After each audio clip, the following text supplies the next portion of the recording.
Hello बच्चों, आइए प्रश्न देखते हैं। एंटेरोकाइनेज तथा लैक्टेज पाए जाते हैं।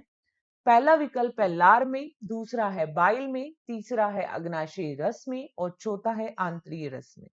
तो देखिए, अगर हम इस प्रश्न की मुख्य अवधारणा के बारे में बात करें तो इस प्रश्न में यहाँ हम सबसे पहले देखते हैं कि एंटेरोकाइनेज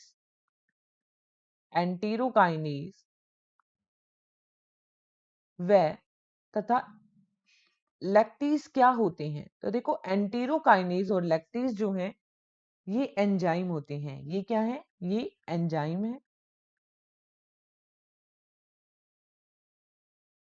अब देखो, एंटेरोकाइनेज और लैक्टेज ये कहाँ पाए जाते हैं? तो ये पाए जाते हैं छोटी आंत में। ये एंजाइम छोटी आंत में पाए जाते हैं। अब हम यहाँ पे देखते हैं कि जो एंटेरोकाइनेज एंजाइम होता है, इसका भोजन को पाचन करने में कार्य नहीं होता। एंटेरोकाइनेज काइनेज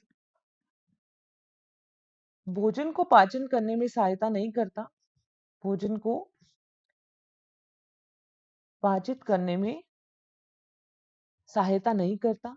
तो फिर ये क्या कार्य करता है? सहायता नहीं करता। तो फिर हम अगर एंटेरोकाइनेज का कार्य देखें तो देखो, अग्नाशय रस जो होता है, अग्नाशय रस में उपस्थित होता है ट्रिप्सिनोजन एंजाइम। ट्रिप्सिनोजन एंजाइम ये अग्नाशय रस का एंजाइम है और एक्रिय एंजाइम है।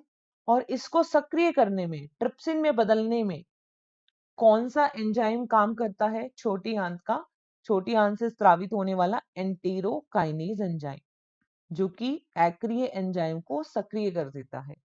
ठीक है। और जो लैक्टेज एंजाइम है, ये दूध में उपस्थित शर्करा जो होती है, लैक्टोज के विघटन में सहायक है। लैक्टेज एंजाइम लैक्टोज के विघटन में सहायक है। हमें यहाँ पे केवल इतना पूछा है कि ये एंजाइम किसकी है। तो ये छोटी आंत से स्रावित होने वाले हैं, अर्थात आंतरीय रस में पाए जाते हैं। ठीक है। कहाँ पाए जाते हैं? आंतरीय रस में। तो लार में नहीं होते, बाइल में भी नहीं होते। बाइल का स्त्रावन यकृत द्वारा होता है। अग्नाशय रस में भी नहीं होते। ये पाए जाते हैं आंतरीय रस में, आंत से स्रावित होने वाला रस। तो इस प्रश्न का जो सही उत्तर जाएगा वो जाएगा केवल चौथा या डी। आशा करते हैं आपको यह प्रश्न समझ में आया होगा। धन्यवाद।